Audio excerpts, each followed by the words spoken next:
The Mafia boss who'd ended 23 lives couldn't survive 3 days of his children's silence. Sang-won Kim had always believed in absolutes, loyalty or exile, obedience or blood. But nothing in his code prepared him for the sound of his sons forgetting how to breathe. It started 72 hours ago, the night he threw Geraldine Cromer into the rain. She'd stood in his foyer with her spine straight and her chin up, even as the accusation hung in the air like smoke. The ancestral jade phoenix, worth more than most people earned in a lifetime, had been found tucked inside her pillowcase, wrapped in one of the twins' superhero blankets, no less. The evidence was damning. The decision was easy, or so he thought. Geraldine hadn't begged. That's what haunted him most. She'd looked at him with those dark eyes that had watched his sons grow from toddlers who could barely speak to boys who laughed in 2 languages and said only 3 words. "You're wrong," sang one. Then his sons appeared at the top of the staircase. Jiho and Minho didn't cry like normal children. They screamed like something was being ripped from inside their chests. They threw themselves down the steps with such abandon that Sang-won's guards moved instinctively to catch them. But the boys didn't want catching. They wanted her. They collided with Geraldine's legs, their small fists grabbing handfuls of her dress, their faces pressed against her hips. The sound they made wasn't crying. It was keening, the kind of sound that comes from the part of the soul that understands loss before the brain does. "Mama Ji, please," Jiho gasped in English, his breath coming in sharp, broken bursts. "Don't leave us. We need you." Minho couldn't speak at all. He just held on tighter, his whole body shaking. Geraldine's hands hovered over their heads for a moment. She wanted to comfort them one last time. Sang-won could see it in the way her fingers trembled, but she didn't touch them. Instead, she knelt down, eye level with the boys, and did something that made Sang-won's chest tighten. She smiled. It wasn't a happy smile. It was the smile of someone trying to be brave for the people she loved. Her hands cupped their wet cheeks, thumbs brushing away tears that wouldn't stop falling. "You listen to me," she whispered, her voice steady despite everything. "You are strong, you are kind, and no matter what anyone says, you are loved. Do you hear me?" They nodded, clinging to her words like lifelines. Then the guards pulled her away. The doors closed. The crying stopped. That's when the silence began. For 3 days, Jiho and Minho didn't speak. They didn't eat. They didn't fight or play or ask questions. They simply sat in their room, staring at the wall where Geraldine used to hang their drawings. By the second night, both boys were burning with fever. By the third morning, Sang-won was standing in their doorway at 3 a.m., watching them sleep, and realizing something terrifying. He'd made a mistake. But not the mistake he thought. Geraldine Cromer arrived in Seoul with a one-way ticket, and a secret she'd sworn never to tell. The humidity hit her first, thick and suffocating as she stepped off the plane at Incheon. August in Korea felt like breathing through wet cotton. She pulled her suitcase, the same brown leather one she'd carry out of the Kim estate 3 years later, and told herself this was temporary, just long enough to disappear, just long enough for Atlanta to forget her face. She'd left behind her master's degree in early childhood development, her mother's questions, and a courthouse that still had her testimony on file. The trial had ended 6 months ago. The man she'd testified against, a powerful school administrator who'd been embezzling funds meant for at-risk children, had walked free. 2 weeks later, someone broke into her apartment. They didn't take anything. They just left a message on her bathroom mirror, written in red lipstick. "Witnesses don't live long." So Geraldine ran. The agency that placed her with the Kim family asked few questions. Private household. 2 young children. Father recently widowed. Needs someone with educational background and flexibility. Room and board included. She didn't ask what kind of business Mr. Kim ran. She didn't want to know. The estate sat in Seongbuk-dong, perched on a hillside like a fortress pretending to be a home, all glass and sharp angles, with gardens so pristine they looked painted. The kind of place where even the air felt expensive. Sang-won Kim met her at the door himself. He was younger than she expected, maybe 35. With the kind of face that could sell luxury watches or terrify grown men, depending on the angle. The dragon tattoo crawling up his neck should have been a warning. So should the way his security team materialized from nowhere, watching her with eyes that had seen things she didn't want to imagine. But Geraldine was good at ignoring warnings. "Miss Cromer." His English was perfect, barely touched by accent. The agency says you have a degree from Emory. Yes, sir. Child psychology and early education. The boys are 3, twins. They've had 4 nannies in 2 months. His voice carried no emotion, just fact. My wife passed suddenly. They don't sleep through the night. They barely speak. Can you fix that? Geraldine met his eyes cold, measuring and saw something beneath the ice. Desperation, maybe. Or exhaustion so deep it had turned into stone. I can't fix grief, Mr. Kim. But I can help them learn to carry it. Something shifted in his expression. Not quite a smile, but close enough. You start tomorrow. My assistant will show you to your quarters. One rule. The West Wing is private. You stay in the East. Understood? Understood. She should have asked more questions. Should have wondered why the house had guards at every entrance. Why the windows were bulletproof. Why she'd spotted at least 3 weapons holstered on the men who walked the perimeter. But she didn't. Because that night, when she finally met Jiho and Minho, nothing else mattered. They were tiny things, all dark eyes and serious faces. They sat on their bedroom floor, building block towers in absolute silence. No laughter, no chatter, just the soft click of wood against wood. Geraldine sat down beside them, didn't speak, didn't force interaction, just picked up a block and added it to Jiho's tower. The boy looked at her, startled. Then, so quietly she almost missed it, he said one word in Korean. Minho translated, his voice barely a whisper. He says your hands are pretty, like Mama's. Geraldine's throat closed. She looked at her own hands, dark skin, short nails, a small scar on her thumb from a childhood accident, and saw them through these boys' eyes. Not foreign, not different, just familiar in the way that mattered. What color should we use next? She asked softly. Minho handed her a red block. Jiho smiled. It was the smallest thing. A smile that lasted maybe 2 seconds. But in that moment, Geraldine forgot about Atlanta. Forgot about running. Forgot about everything except the feeling of being needed again. She didn't know it yet, but she'd just found the thing she'd been running toward her whole life.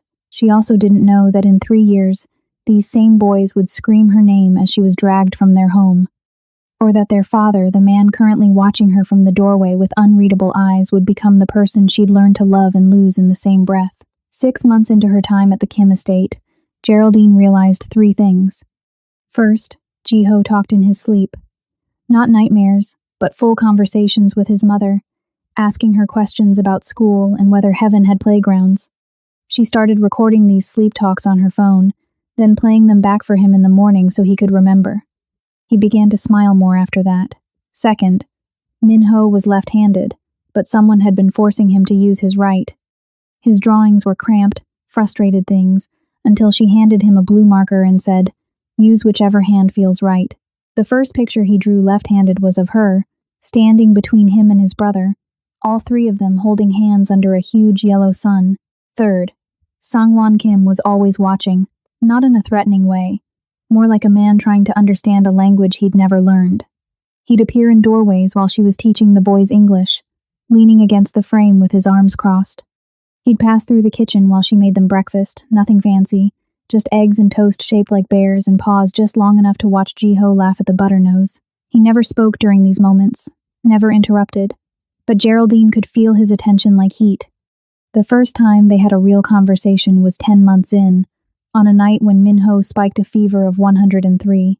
Geraldine had the boy in her arms, pressing cool cloths to his forehead while Jiho sobbed in his bed, terrified his brother was dying like their mother had. The family doctor had come and gone, leaving antibiotics and reassurance, but Minho wouldn't settle. He kept crying for Mama, and every time he said it, something in the house seemed to break a little more. Sangwon appeared at 2 a.m. He wore a simple black t-shirt and sleep pants, the most casual she'd ever seen him. The dragon on his neck looked different in the dim nursery light, less threatening, almost protective. "How is he?" His voice was rough, like he'd been awake for days. "Fever's not breaking yet. The medicine needs time." Geraldine adjusted Minho in her lap, the boy's head heavy against her shoulder. "He's asking for your wife." Sangwon's jaw tightened. He moved to Jiho's bed, sitting on the edge, his large hand swallowing his son's small one. "It's okay to be scared," he murmured in Korean, then English. making sure both Geraldine and Jiho understood. Your brother is strong. Like you. Like your mother was. Was Mama sick like this? Jiho asked, his voice breaking. Sang-won hesitated. Geraldine saw the war in his eyes, how much truth to give, how much to protect them from. Your mother's body stopped working the way it should, he said finally. But it wasn't the flu. It wasn't something you can catch. And it wasn't anyone's fault. Not even yours? Jiho's question was so quiet, so loaded with a child's attempt to understand adult pain. Sang-won flinched. Just a tiny movement, but Geraldine caught it. Not even mine, he whispered, but the way he said it made Geraldine wonder if he believed it. Minho whimpered in her arms, and without thinking, Geraldine started humming. An old gospel song her grandmother used to sing, something about troubled waters and being carried home. She wasn't religious anymore. Atlanta had beaten that out of her, but the melody came back like muscle memory. Sang-won's head turned sharply. That song, he said. My wife used to play something similar. On the piano, in the West Wing. The boys haven't heard music since she died. I can stop. No. His voice was raw. Don't stop. So she didn't. She hummed through the whole song, while Minho's breathing finally evened out, while Jiho's grip on his father's hand loosened into sleep. When the last note faded, the room held a silence that wasn't empty. It was full of something neither of them could name. Thank you, Sang-won said, for staying, for caring about them. They're easy to care about.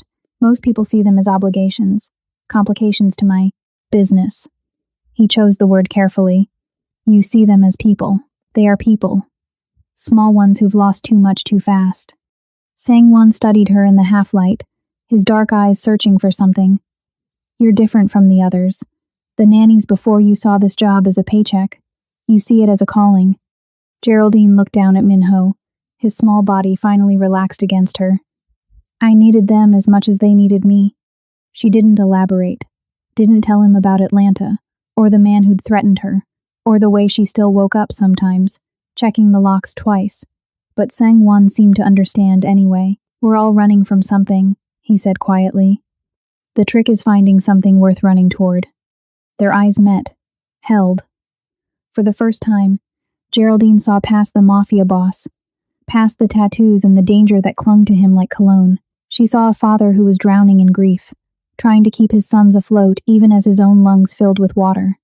And he saw her, really saw her. Not the nanny, not the help, but Geraldine, a woman who'd crossed an ocean to escape her past and accidentally stumbled into a purpose. The moment stretched. Neither of them looked away. Then Minho coughed, and the spell broke. Sang-won stood, running a hand through his hair. I'll have one of the men bring you coffee. You should rest. I'm staying here tonight.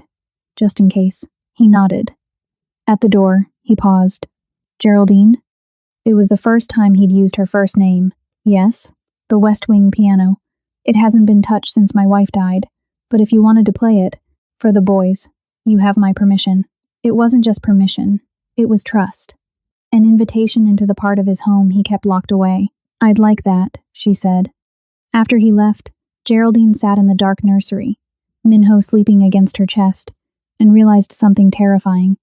She was starting to feel like this was home. These boys weren't just her job anymore. They were hers in all the ways that mattered. And Sang-won Kim, with his dangerous eyes and dragon tattoo and hands that held his son so gently, he was starting to feel like something she couldn't afford to name. Not yet, maybe not ever, but the feeling was there, growing in the dark like something forbidden, something inevitable. The first nanny lasted 47 minutes. She was a middle-aged woman from Busan, highly recommended, with 20 years of experience raising children of distinguished families. She wore a crisp uniform and carried references from 3 diplomats. The twins destroyed her. Jiho locked himself in the bathroom and wouldn't come out. Minho threw a ceramic vase, a Ming Dynasty piece worth more than a car, across the living room. It shattered against the wall exactly where the nanny's head had been moments before. Where is Mama G? Jiho screamed from behind the locked door, his voice going hoarse. Bring her back. The nanny quit before Sang-won could even offer her hazard pay. The second nanny was younger, supposedly good with difficult children. She brought toys and games and patience. The twins looked at her with eyes that had gone empty, then simply walked away. They went to their room, locked the door, and refused to eat for 18 hours. Sangwon found himself standing outside their door at midnight, his forehead pressed against the wood. "Boys, please, you need to eat something." Silence. "She's not coming back." Hee-sun's voice cut through the dark hallway. His fiancée emerged from the master suite wearing silk pajamas that probably cost more than Geraldine's entire year's salary. "You need to help them accept that. Children adapt. They always do." Sangwon looked at her. Really looked. When had her eyes become so cold? When had her voice started carrying that edge of satisfaction whenever the boys suffered? "They're grieving," he said. "They're manipulating you. This is what children do when they don't get their way." Hee-sun moved closer, her hand trailing up his arm. "Once they realize the American woman is truly gone, they'll settle. Trust me." But they didn't settle. By day 2, both boys had stopped speaking entirely. They sat in their room like small ghosts, their skin taking on a grayish tint that made the family doctor frown with concern. "Their vitals are acceptable," Dr. Park said, closing his medical bag. "But I'm worried about their mental state. They're showing signs of severe attachment trauma. In children this young, losing a primary caregiver can have lasting effects." "She wasn't their mother," Sangwon said, the words tasting wrong in his mouth. "No, but she was the person who held them together after their mother died. To them, you've now taken away both of the women who made them feel safe." "Doctor." Park's expression was grave. "I've seen this before in children of families like yours. The emotional withdrawal can be a precursor to something more serious. If they don't improve in the next 24 hours, I'd recommend psychiatric intervention." After the doctor left, Sangwon walked through his house like a stranger. Every corner held memories of Geraldine. The kitchen where she'd made the boys breakfast, shaping toast into animals. The playroom where her laughter had echoed as she chased them in elaborate games of pretend. The piano in the West Wing, his late wife's piano, where she'd started teaching them simple melodies. Her dark fingers showing them where to place their smaller ones. The house had become a mausoleum. He ended up in the twins' room at 3 a.m., unable to sleep, driven by a father's instinct that something was terribly wrong. Jiho and Minho lay in their beds, their breathing shallow, their faces flushed with fever that had spiked again despite the medicine. Sangwon sat between their beds, helpless. He'd built an empire. He'd survived assassination attempts, hostile takeovers, betrayals that would have killed weaker men. He'd looked death in the face 23 times and never flinched. But watching his son slip away from him, degree by degree, breath by breath, this was the thing that finally broke him. "I'm sorry," he whispered in Korean, then English. "I'm sorry. I thought I was protecting you. I thought she'd betrayed us." Neither boy responded. They didn't even open their eyes. Sangwon reached out, touching Minho's forehead, burning. He moved to Jiho, the same. Both children were on fire from the inside out, their small bodies fighting a battle that had nothing to do with illness, and everything to do with a broken heart. His hand brushed against something under Jiho's pillow. A small plastic object, cool to the touch. He pulled it out. A blue robot. One of those educational toys that teaches languages through repetition. Geraldine had bought it for them months ago, encouraging them to practice their English pronunciation by recording themselves and playing it back. Sangwon's thumb found the button marked play. Static. Then Geraldine's voice, warm and gentle. "Repeat after me. I am brave. I am kind. I am loved." The twins' voices followed, practicing, laughing, happy. Sangwon almost turned it off. The sound was a knife to the chest, a reminder of what he'd thrown away. But then the recording continued, and he realized the robot had been left on, had kept recording long after the English lesson ended. The sound of a door opening. Footsteps. Adult footsteps, but not Geraldine's. Hers had been soft, careful. These clicked. Heels. Stupid brats. Hee-sun's voice, crystal clear on the recording. Clinging to that woman like she's their real mother. Pathetic. The sound of drawers opening, rustling fabric. Then Hee-sun again, her voice dripping with satisfaction. This should do it. The jade wrapped in their precious blanket, hidden in her room. Sangwon will finally see what everyone else has known for months. The American is just after his money. Once she's gone, I'll ship these two off to boarding school in Switzerland, maybe London. somewhere far enough that they won't come crying home every holiday. More footsteps, the door closing, then silence, except for the distant sound of the twins playing in another room, unaware that their world was about to end. The recording stopped. Sang-won sat frozen, the robot clutched in his hand. The room spun, his chest constricted. He'd prided himself on reading people, on seeing through lies and manipulation. That skill had kept him alive in a world where trust was currency and betrayal was death. But he'd been blind.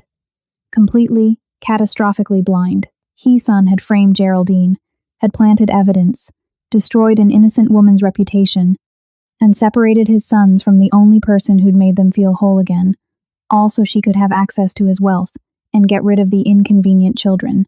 And he'd believed it. He'd thrown Geraldine out into the rain without question, without even a moment of doubt. The monster in this story wasn't the woman with kind eyes who'd sung his sons to sleep. It was the one sleeping in his bed, wearing his late wife's jewelry, planning to erase his children from their own home.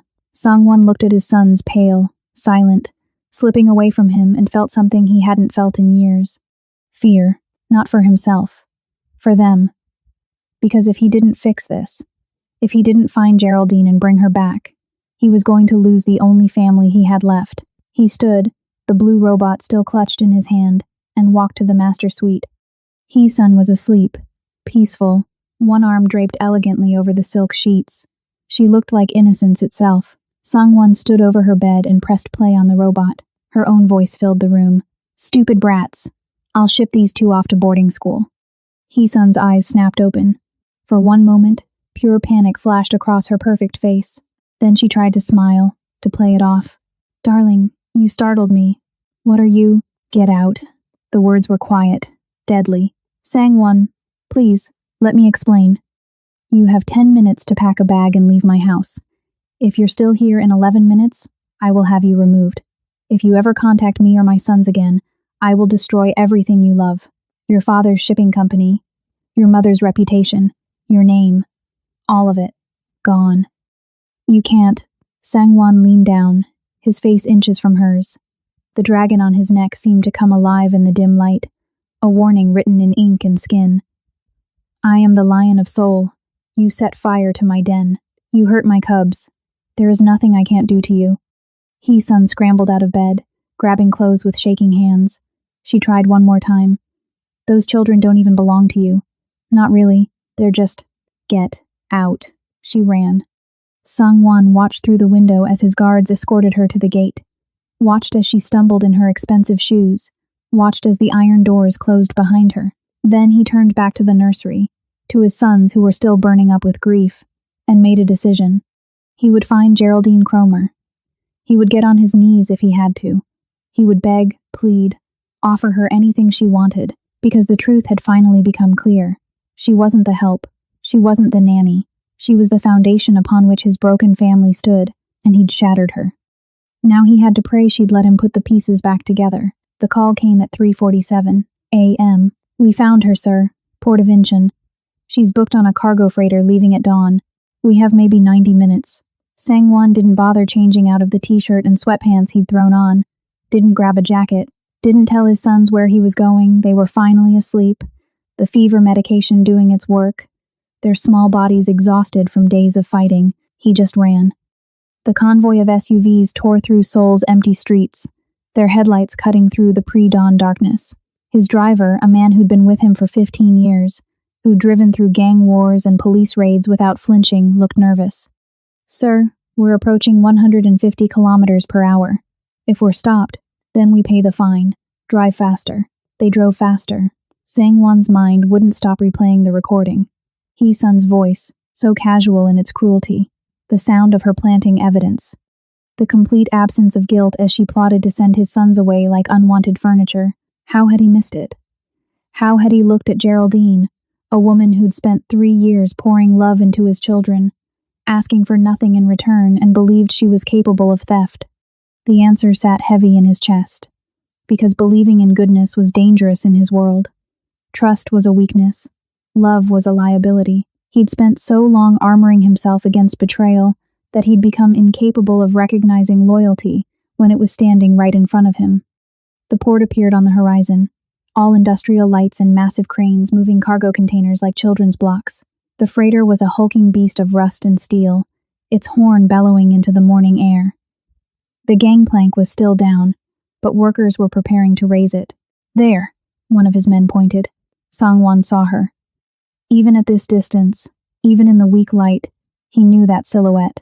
Geraldine stood at the base of the gangplank, her worn suitcase at her feet. She wore jeans and a simple jacket, her hair pulled back in a ponytail. She looked small against the massive ship, small and alone, and preparing to leave his country forever. The SUVs screeched to a halt. Sangwon was out before they'd fully stopped, his bare feet hitting the cold pavement. Geraldine! She turned. For a moment, her face showed nothing, no anger, no relief, no emotion at all, just exhaustion, the kind that goes bone deep. Then he saw her shoulders tense, saw her take a step back, and realized with horror that she was afraid. Of him. The man she'd trusted with 3 years of her life now looked like a threat. He stopped running, stopped 10 feet away, hands visible, no sudden movements, the way you approach something wounded. I need to talk to you, he said, breathing hard. Please, just 5 minutes. I have nothing to say to you. Her voice was flat, dead.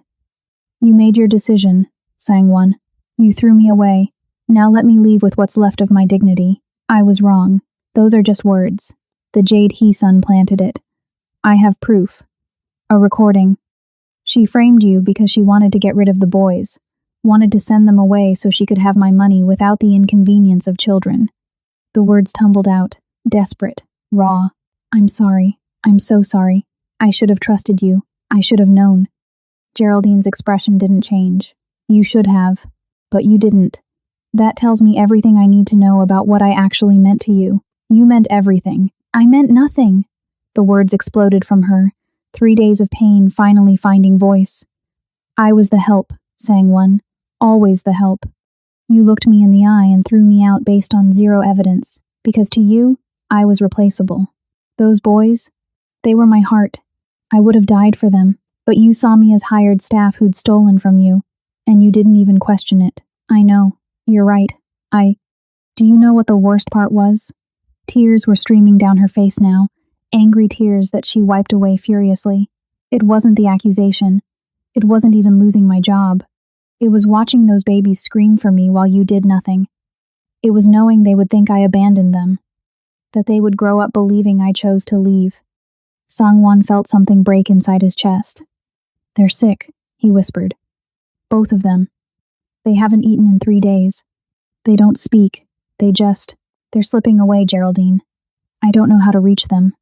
He saw it, the flash of panic in her eyes, the way her hand moved instinctively toward the car, ready to rush to the boys. But then, she caught herself, and the walls went back up. Hire a good child psychologist. I'm sure you can afford the best. They don't need a psychologist. They need you. They needed me 3 days ago. They needed me when I was begging you to listen, to trust me, to see that I loved them. But you were too busy believing the worst of me to notice. The ship's horn blew again. Final warning. Geraldine grabbed her suitcase. Wait, Sangwon said. Please. What can I do? What do you need me to say? She turned back to him, and for the first time, he saw something other than anger in her eyes. Pain. Deep, soul-crushing pain. I need you to let me go, she said quietly. I need you to let me get on that ship and start over somewhere new. Because staying here, in this city, knowing those boys are so close but not mine anymore, it would destroy me. They are yours. They've always been yours. I was just too blind to see it. Behind them, car doors opened. Small feet hit the pavement. Sangwon turned, shocked he'd left the twins sleeping, had told his house staff to watch them. But Jiho and Minho stood there in their pajamas, looking impossibly small and fragile in the industrial port light. One of his guards must have buckled and brought them. The man looked terrified, but Sangwon couldn't even be angry. The boys saw Geraldine and ran. Mama G. They crashed into her with the force of small missiles, wrapping around her legs, her waist, anywhere they could reach. The suitcase fell, forgotten. Geraldine dropped to her knees, and the sound she made was something between a sob and a prayer. I'm sorry, Jiho gasped in English. Please don't go. Please. We'll be better. We promise. You were perfect. Geraldine whispered, holding them so tight it must have hurt. You were always perfect. This wasn't your fault. Minho looked up at her with fever-bright eyes. Daddy said you didn't steal. He said someone lied. Did someone lie, Mama G? Yes, baby. Someone lied. Then why are you leaving? It was the simplest question. The most devastating question. Geraldine looked past the boys to Sang-won, and he saw the choice playing out in her eyes. The easy path. Get on the ship. Leave the pain behind. Start fresh. The hard path. Stay. Risk her heart again. Trust the man who'd already proven he didn't deserve it. Because sometimes, she said carefully, when people hurt us, we need space to heal. But we need you to heal, Ji-ho said, his voice breaking. We can't do it without you. Sang-won stepped forward slowly, carefully. I can't do it without you either, he said. I know I don't deserve a second chance. I know I broke something that might be impossible to fix, but I'm asking anyway. Not as your employer. Not as the man who was too blind to see what was right in front of him. Just as someone who realized too late that you were never the help, Geraldine. You were the heart of my home. You still are. The ship's horn blew one last time. The gangplank started to rise. Geraldine looked at the ship, at the boys, at Sang-won. Then she picked up her suitcase and walked. She walked past him. For one terrible moment, Sang-won thought she was still heading for the ship, and his heart stopped completely. But then she moved toward the SUVs, the twins still clinging to her hands, and he understood. She was coming back. But on her terms. The drive to the estate was silent except for the boys' occasional sniffles. They'd climbed into Geraldine's lap the moment she got in the car, refusing to let go. She held them like someone who'd been drowning and just found air, her face pressed against their hair, breathing them in. Sang-won sat across from her, watching, learning, memorizing the way her fingers traced gentle circles on Minho's back, the way she kissed the top of Ji-ho's head every few minutes like she needed to confirm he was real. This was love. Pure, uncomplicated, given freely without expectation of return. He'd spent 40 years not recognizing it. When they arrived at the estate, dawn was breaking. The house staff had been roused, and Mrs. Park, the head of household who'd been quietly furious with Sang-won for 3 days, actually smiled when she saw Geraldine walk through the door. Welcome home, Miss Geraldine, the older woman said warmly. Thank you, Mrs. Park. Geraldine's voice was hoarse from crying. The boys led her upstairs, both talking over each other now, the silence of the past days completely forgotten. They wanted to show her the drawings they'd made, the pictures of her they'd hidden under their pillows. They needed her to check their homework, read them a story, make them toast with faces like she used to. Sang-won followed at a distance, giving her space. But when she reached the twins' room, she turned to face him. We need to talk, she said. After they're settled. He nodded.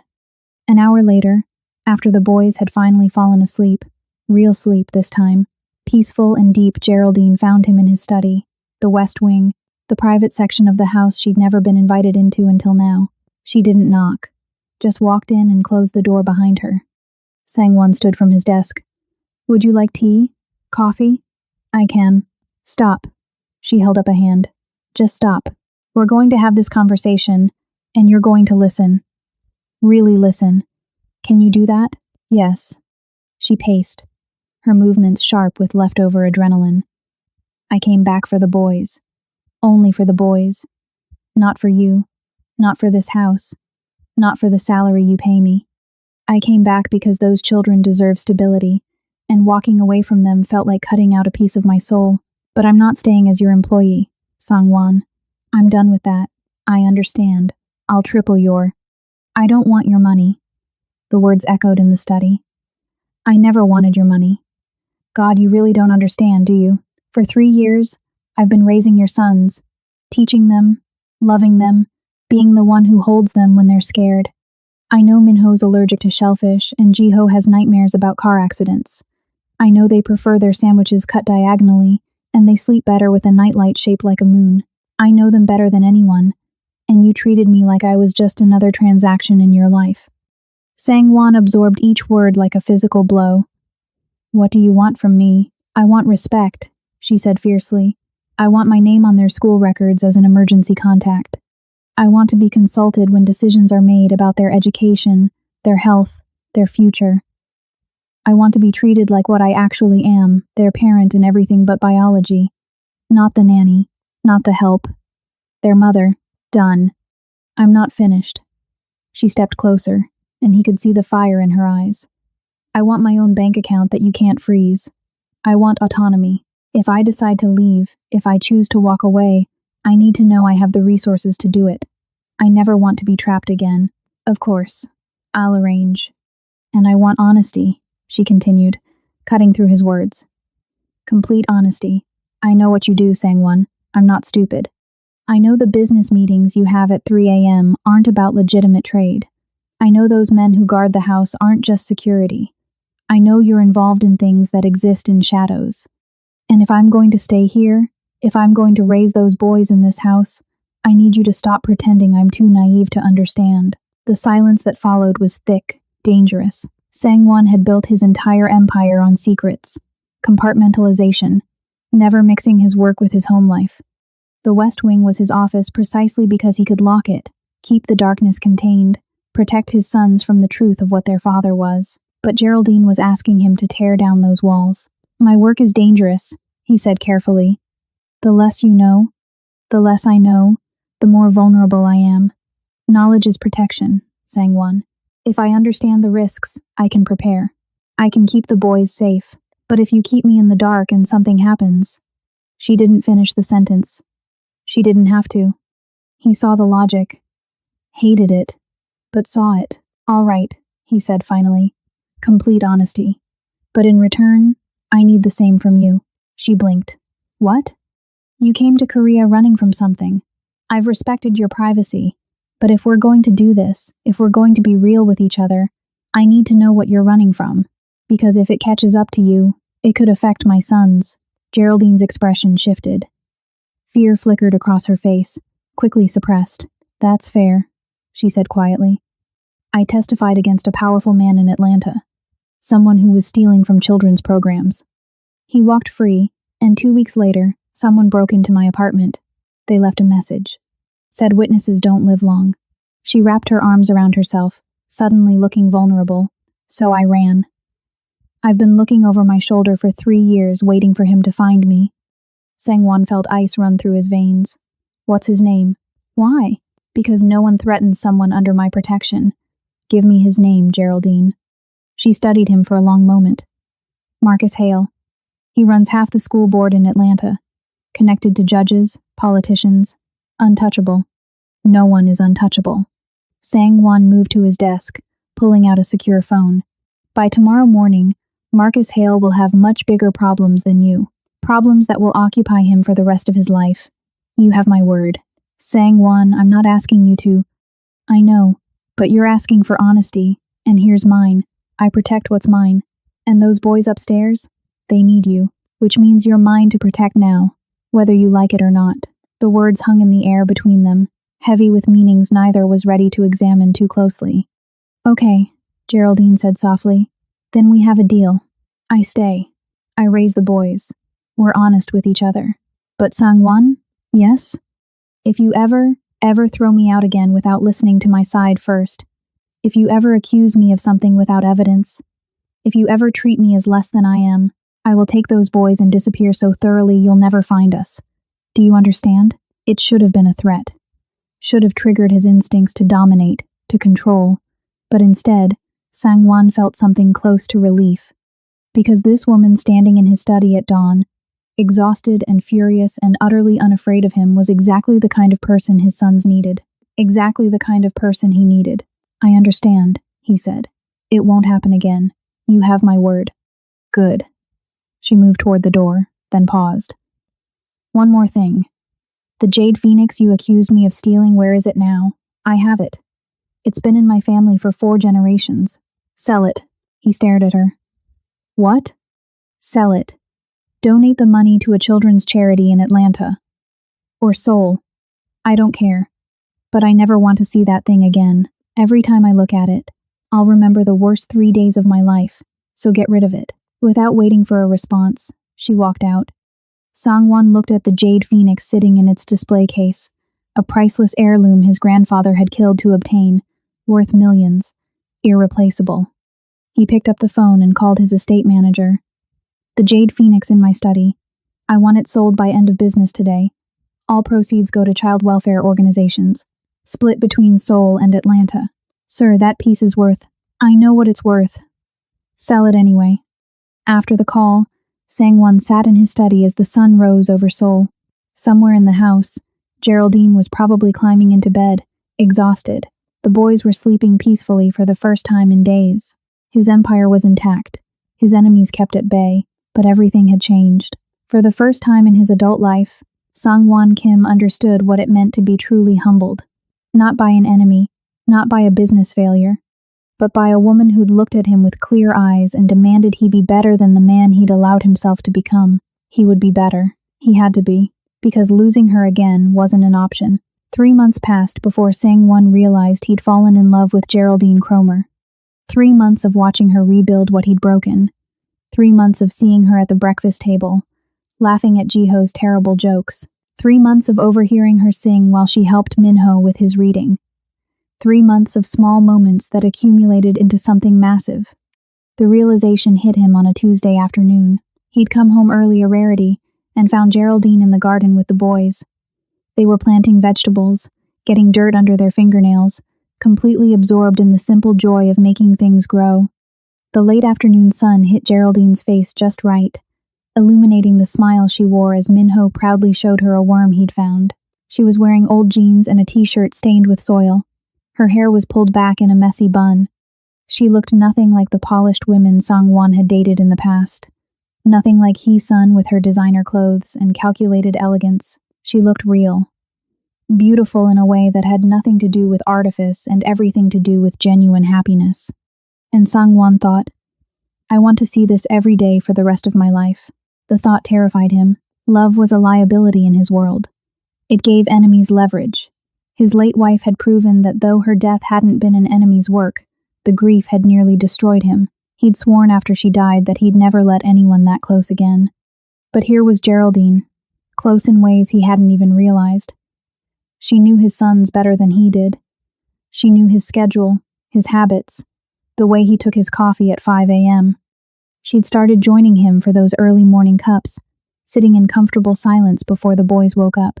Those moments had become his favorite part of the day. Daddy! Jiho spotted him, waving dirt-covered hands. Come look, we're growing tomatoes. Sang-won found himself walking toward them, shedding his jacket, rolling up his sleeves. Geraldine glanced up, surprised. You're home early. Meeting ended sooner than expected.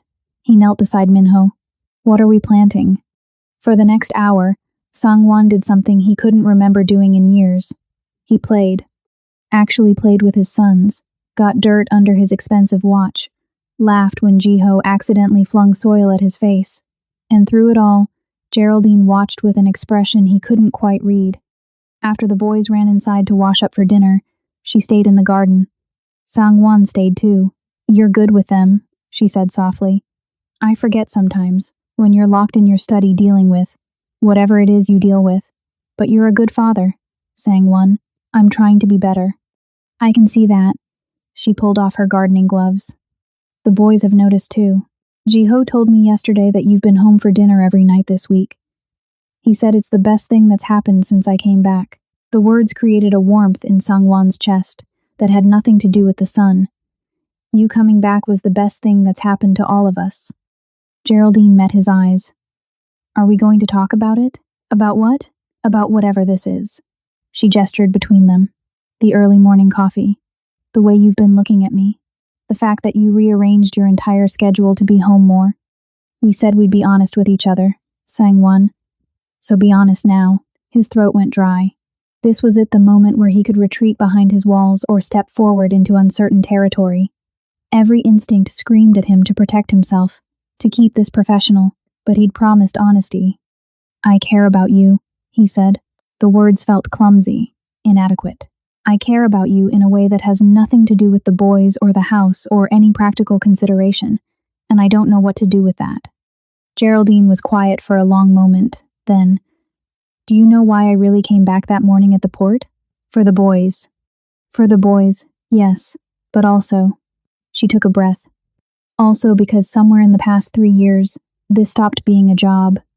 You stopped being just my employer. And when you threw me out, it didn't just hurt because of the boys. It hurt because I'd started to imagine a life here. A real life. With all of you. Sungwon's heart was hammering. Past tense? You'd started to imagine? Present tense, she corrected softly. I'm still imagining it, even though I know I shouldn't. Even though it's complicated and messy and probably a terrible idea. He moved closer, carefully, giving her time to step back if she wanted. She didn't. Why is it a terrible idea? Because you're you. Because I'm me. Because we come from completely different worlds. Because your life is dangerous in ways I'm still learning to understand. Because, her voice dropped to barely a whisper. Because I've already lost so much, Sungwon. I don't know if I can survive losing you too. Then don't lose me. The words came out rougher than he intended. Stay. Not as the nanny. Not as the help. Stay as, whatever this could become. And what could this become? I don't know. I've never been good at this. My marriage was arranged, practical. My late wife and I respected each other, cared for each other, but we never had this. He gestured helplessly at the space between them, at the electric tension that had been building for months. I don't have the words for what I'm feeling, but I know I don't want to ignore it anymore. Geraldine's eyes were bright. The boys would need to come first. Always. They already do. And I won't be kept secret, Sungwon. I won't be the woman you hide away while you maintain appearances. If we do this, whatever this is, people will know. Your business associates, your family, everyone. I won't be ashamed of caring about you. Good, because I'm not ashamed either. The sun was setting now, casting long shadows across the garden. Somewhere inside, the boys were laughing. The house felt alive again, full of warmth and light and possibility. Sangwon reached out slowly, giving Geraldine every chance to pull away. His fingers brushed her cheek, dirty from the garden but impossibly soft. She leaned into the touch, her eyes closing briefly. This is a terrible idea, she murmured. Probably. We're going to complicate everything. Definitely. The boys will be thrilled. They've been asking me when I'm going to marry you since about 2 weeks after you came back. Geraldine's eyes flew open. They what? Sungwon smiled a real smile. Not the calculated ones he used in business. Minho wants to know if you'll still make him pancakes when you're his official mama. Jiho has informed me that I need to give you a ring bigger than a cookie. Sangwon, we haven't even... I know. I'm not proposing. Not yet. I'm just telling you that those boys see what I'm only now understanding. You belong here. You've always belonged here. I was just too stubborn to admit it. A tear slid down Geraldine's cheek. She brushed it away quickly. I'm scared. Me too. What if we mess this up? Then we'll figure it out, together. He paused. I need you to understand something, Geraldine. My world is dark. There are parts of my life that will always exist in shadows. I've done things. His voice caught. I've done things that would horrify you. I'm not a good man. Maybe not by some definitions, she said slowly. But you're trying to be better. You're showing your sons that making mistakes doesn't define you how you respond to them does. You're human, Sangwon. Flawed and complicated and sometimes infuriating. But you're also capable of change, of growth. That's what matters. You see the best in people. It's one of the things He stopped himself. One of the things you what? The words were there, pressing against his ribs, demanding release. But they were too big, too soon. Instead, he said, one of the things I admire most about you. She smiled, seeing right through him. Coward. Give me time. I'm not going anywhere. They stood there as dusk fell, not quite touching, but close enough to feel the warmth radiating between them. Inside, Mrs. Park called that dinner was ready. The boys would come looking for them soon. But for this moment, in the garden they'd planted together, surrounded by the promise of things that would grow, Sangwon and Geraldine let themselves imagine a future neither had dared to hope for. It started with honesty, with vulnerability, with two broken people finding wholeness in each other. And though neither said it aloud, they both understood. This was the beginning of something that would change everything. The first threat came 6 months later, delivered in an envelope marked with a red seal. Sangwon found it on his desk one morning, no indication of how it had gotten past his security. Inside was a single photograph. Geraldine at the market with the boys, taken from a distance. On the back, written in neat Korean characters, the lion's new weakness. His blood ran cold. He called an emergency meeting with his inner circle. Kim Tae-young, his second in command, studied the photograph with a grim expression. The Park faction, Tae-young said. They've been quiet since the territory dispute last year, but they're regrouping. This is a message. They know about her. Then we increase security. Triple it. She doesn't leave the house without a full detail. Boss, with respect, caging her isn't the answer. She's not the kind of woman who'll accept being a prisoner. Sang-won knew this. God, he knew this. Geraldine had already expressed frustration with his overprotectiveness, the guards he'd assigned to follow the boys to school, the armored car he insisted they use, the restrictions on where she could go alone. But this was different. This was an active threat. He found her in the boys' room, helping Ji-ho with homework while Min-ho practiced piano. The domestic scene, so normal, so perfect, made his chest ache. This was what he'd built. This fragile, beautiful thing that enemies could shatter in seconds. Boys, go wash up for dinner, Geraldine said, glancing up at Sang-won's expression. She'd learned to read him over the months, knew when something was wrong. After the children left, she closed the door. What happened? He showed her the photograph. Her face went pale, but her voice stayed steady. So it's starting. This doesn't change anything. We'll handle it. How? By locking me in the house? By making the boys afraid to leave their room?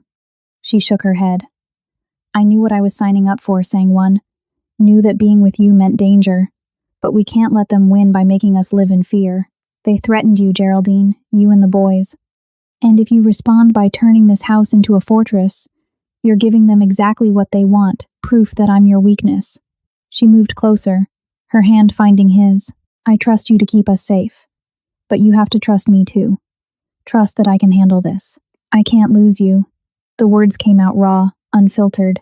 I can't, Geraldine. If something happened to you because of me, then we fight smarter, not harder. Her eyes were fierce. You've been in this world your whole life. You know how to navigate it. Teach me.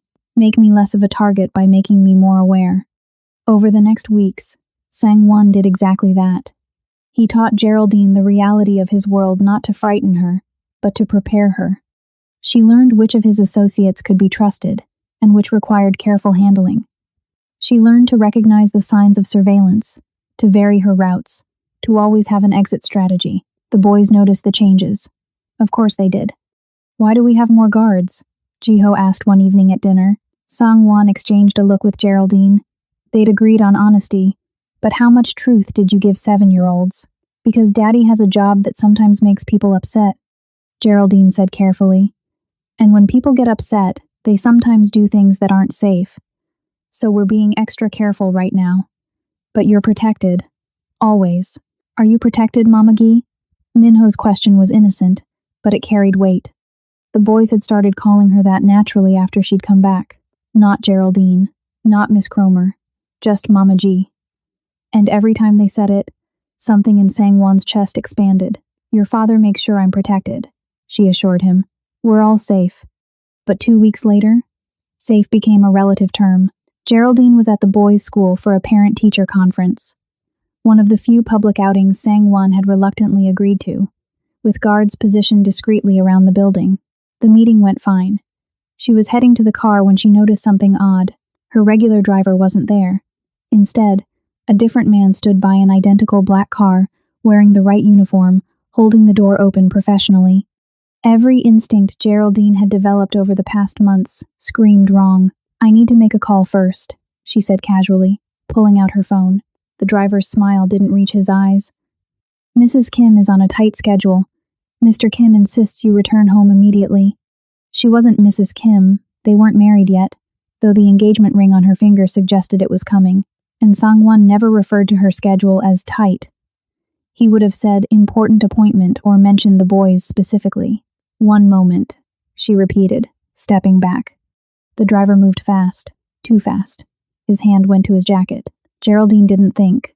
She ran, straight toward the school, toward cameras and witnesses. Behind her, she heard shouting. The real security team emerged from their positions, guns drawn.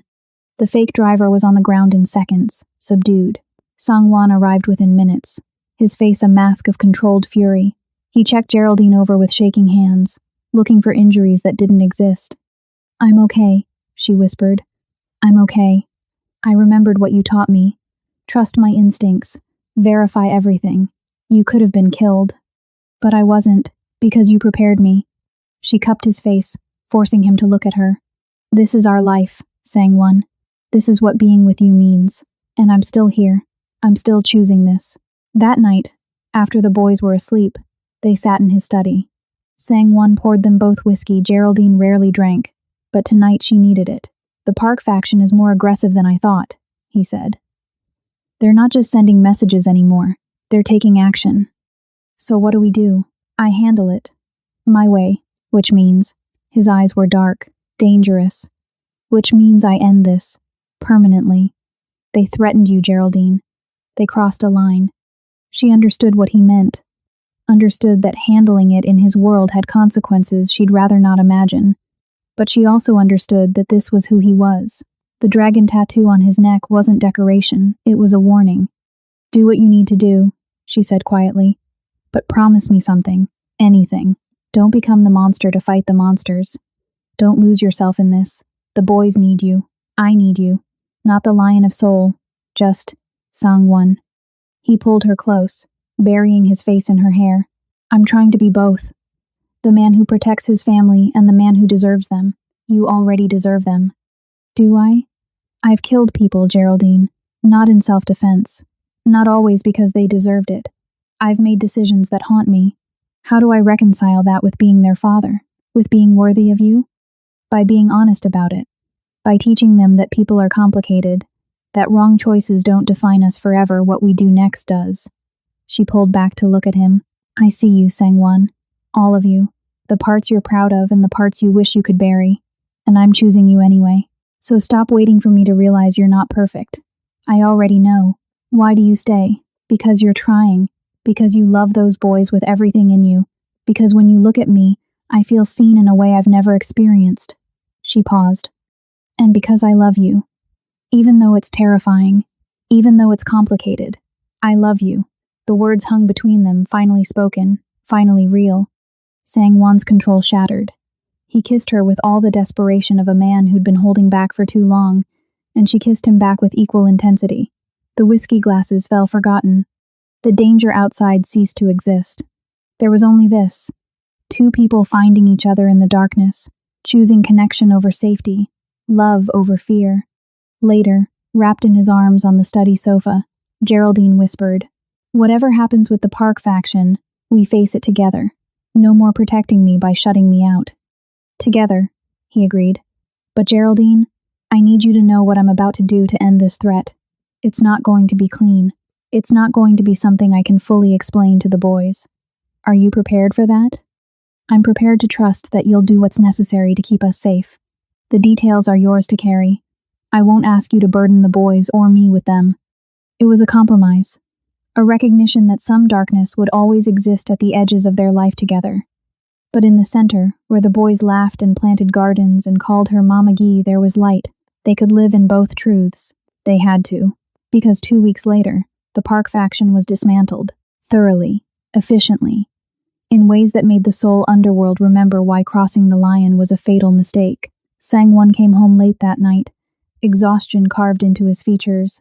Geraldine was waiting in his study, and she didn't ask questions. Just pulled him down beside her and held him while he let himself be human. "It's done," he said finally. "I know. The threat is gone. I know." She stroked his hair. "Come to bed. The boys want to take you to the park tomorrow. Minho has a new robot to show you. Geraldine?" "Thank you. For staying. For not being afraid of what I am. I'm afraid," she admitted. "Every day, I'm a little afraid. But I'm more afraid of a life without you. So I stay." They stayed, both of them. Choosing each other again and again. Through danger and peace. Through darkness and light. And slowly, the house stopped being a fortress. It became something better. It became home. The proposal came on a random Thursday. No grand gesture. No elaborate planning. Just Sang-won, Geraldine, and the twins in the garden where they'd planted tomatoes a year ago. Those plants were thriving now, heavy with red fruit. Mama G, Jiho said, pulling something from his pocket. Daddy said we should give you this. It was a ring box. Not velvet, something handmade, clearly crafted by small hands with more enthusiasm than skill. Inside sat a ring that absolutely was not handmade. A deep blue sapphire surrounded by smaller diamonds, understated but breathtaking. Geraldine's breath caught. Minho bounced excitedly. Daddy said blue like your favorite color, and he said we could be there when he asked. Sangwon knelt in the dirt, not caring about his expensive pants. The boys were very insistent they be part of this. I hope that's okay. You're asking me to marry you in the garden? Her voice was shaking. I'm asking you to marry us. All three of us. Because that's what this is. He gestured to the boys. We're a package deal. We come with bedtime stories and vegetables that need weeding and homework that makes no sense.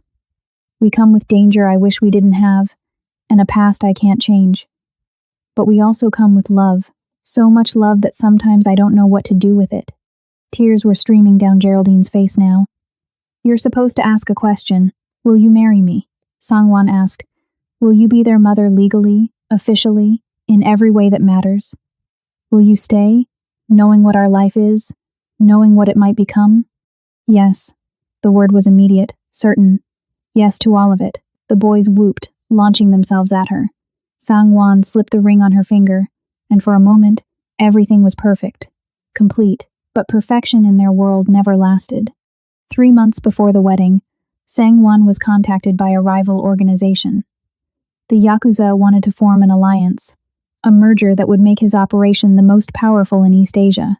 The catch: they required he live in Tokyo for 5 years to oversee the integration. 5 years. The boys would go from 8 to 13. They'd miss their entire elementary school experience in Seoul. They'd miss the garden, the house, everything familiar. And Geraldine would have to choose: leave the life she'd built in Korea, or stay and split their family apart. Sangwon brought the proposal to her late one night. It's a massive opportunity, he admitted. It would secure our future, the boys' future. But it means uprooting everything. Geraldine sat across from him in the study, the sapphire ring catching the light. 5 years in Tokyo, new schools, new language, starting over. I can say no. The organization will survive without this merger. Will it? Sangwon, be honest. What happens if you turn this down? His silence was answer enough. Rejecting this alliance meant insulting the Yakuza, meant potential conflict down the line, meant vulnerability. What do the boys think? Geraldine asked. I haven't told them yet. I wanted to talk to you first. She stood, moving to the window that overlooked the garden. The tomato plants were dormant now, winter having claimed them, but spring would come, and they'd grow again. That was the nature of things, cycles of death and rebirth. I need to tell you something, she said quietly.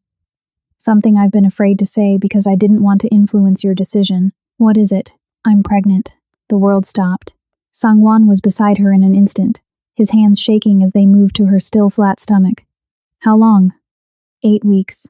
I found out last month, but I was waiting for the right time to tell you. She turned to face him. Now this opportunity comes, and I don't know what to do. I don't know what's right for all of us. A baby, Sangwon breathed. We're having a baby. We are, but, Sangwon, I can't ask you to turn down this opportunity because of me, because of us. That's not fair. Fair? He laughed, but it was edged with something that sounded like tears. Geraldine, you just told me I'm going to be a father again. You think I care about fair? I care about the boys, about their future, about keeping them safe. She placed her hands over his. If this merger makes that more likely, then we go to Tokyo. We adapt. We build a life there the way we built one here. You'd really do that? Leave Korea? I've left everything before. Atlanta. My family. I rebuilt from nothing once I can do it again. As long as we're together. Sangwon pulled her close, overwhelmed. I don't deserve you. Stop saying that. You deserve love and happiness as much as anyone. She paused. But I need something from you. A promise. Anything. Promise me that once the 5 years are done, once the organization is stable, you'll start to step back. Not completely, I know you can't just walk away, but delegate. Let others handle the dangerous parts. Be more father and less lion. Her hand moved to her stomach. I want our children to know you. Not just the legend, the man. I promise. They told the boys the next morning. About Tokyo, about the baby, about the changes coming. Jiho's response was immediate. Will they have anime there? Minho's was more serious. Will Mama Gi still be Mama Gi in Tokyo? Always, Geraldine assured him. Geography doesn't change family. The move happened in the spring. They left the Seoul estate with its gardens and memories, packed their lives into boxes, and started over in a house overlooking Tokyo Bay. The boys adapted faster than expected. Children were resilient that way. They made friends, learned Japanese, discovered a love for sushi that made Sangwon laugh. The pregnancy progressed. A girl, they learned. Jiho and Minho were ecstatic at the prospect of a sister. 5 months into the Tokyo transition, Geraldine woke to find Sangwon missing from their bed. She found him on the balcony, staring at the city lights, his face troubled. What's wrong? I'm terrified, he admitted, of being a father again. The boys I had you to help me when they were young, but a baby from the start? What if I mess this up? Geraldine moved beside him, her swollen belly pressing against his side. You won't mess it up, and even if you make mistakes, we'll figure it out together. That's what we do. I've been thinking about your promise, about stepping back from the organization. He turned to face her. I want to do more than step back, Geraldine. I want to leave, completely, Sangwon. Not immediately. I need to finish the integration, establish stability, maybe another 3 years. But after that, he placed his hand on her stomach. I want to be present, really present. I want to take the boys to school, teach our daughter to ride a bike, grow old with you without constantly looking over my shoulder for the next threat. What would you do instead? I don't know yet. Something legitimate. Maybe investment, advisory work. I have enough money that we'd never have to worry. He paused. I want a normal life, Geraldine, or as normal as we can have. Is that even possible for someone like me? I think people can change, she said slowly. I think if you want it badly enough, and you're willing to do the work, you can build something new. But Sangwon leaving that world, it's not going to be easy.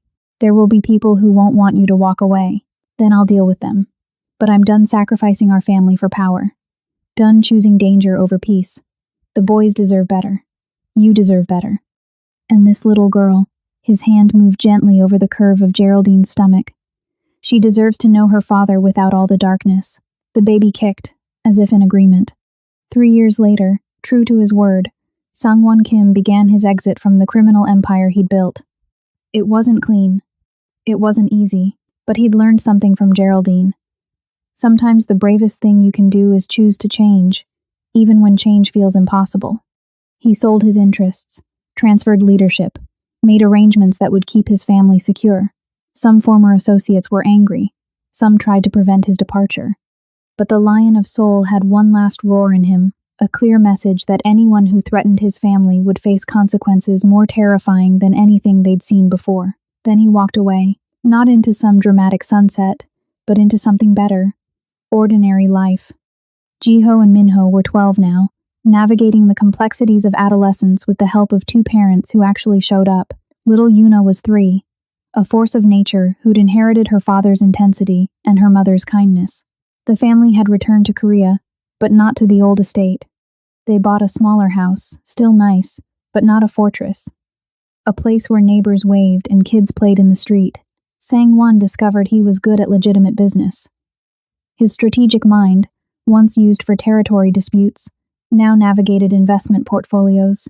His ability to read people made him an excellent consultant for companies trying to expand into Asian markets. He was home for dinner every night. He coached Minho's soccer team. He helped Jiho with homework. He carried Yuna on his shoulders through the park, letting her pull his hair and demand stories about dragons. Geraldine finished her doctorate online, started a consulting practice for international families navigating cross-cultural child development. She wrote articles, gave talks, built something that was entirely hers while still being present for their children. They were happy. Not perfectly, no family is, but genuinely, deeply happy. On their 5th wedding anniversary, Sang-won and Geraldine stood in their backyard garden smaller than the Seoul estates, but theirs. The tomato plants were thriving again. "Do you regret it?" Geraldine asked. "Leaving that life?" Sang-won looked at the house, where he could see the kids through the window. Ji-ho teaching Yuna how to build with blocks. Min-ho doing homework at the kitchen table. Normal. Beautiful. His. "I regret the years I wasted thinking power mattered more than this," he said. "But leaving? Never. You gave me something I didn't know I could have a real family, a real life. I'd choose this over an empire every single time, even when Yuna colors on your important documents. Especially then," he smiled, "though we should probably hide those better." As the sun set, painting their garden in gold, Geraldine thought about the girl she'd been when she first arrived in Korea. Running from her past, terrified and alone, she'd come looking for a job and found a purpose, found a family, found love in the last place she'd expected. "You know what I realized?" she said. "What's that?" "Home isn't a place. It's not Seoul or Tokyo or Atlanta. It's this wherever we are, as long as we're together. That's home." Sang-won pulled her close, the sapphire ring on her finger catching the dying light. "Then I've been home since the day you walked into my house and decided 2 broken boys and their damaged father were worth saving. You weren't damaged. You were grieving. There's a difference. You saved us anyway." "No," Geraldine corrected gently. "We saved each other." Inside, Yuna called for them. She'd found a butterfly in the garden and wanted them to see before it flew away. They went together, hands linked, toward the laughter and light of their home. The Lion of Seoul had finally found peace, not by conquering, not by dominating, but by surrendering to the one thing he'd spent his life avoiding, love. And in the end, that was the most powerful choice of all. The strongest people are not those who show strength in front of us, but those who win battles we know nothing about. Sometimes the greatest act of courage is choosing to be vulnerable, to love fully, to let others in despite every instinct that tells us to protect ourselves. Because when we open our hearts to connection truly, deeply, without reservation, we discover that being seen is more powerful than being feared, and home is not a place we find, but a feeling we create with the people brave enough to stand beside us through the darkness and call it light. If this story touched your heart, drop A in the comments. And if you've ever had to choose between the life you knew and the life you wanted, share your story below. I'd love to hear how you found your way home.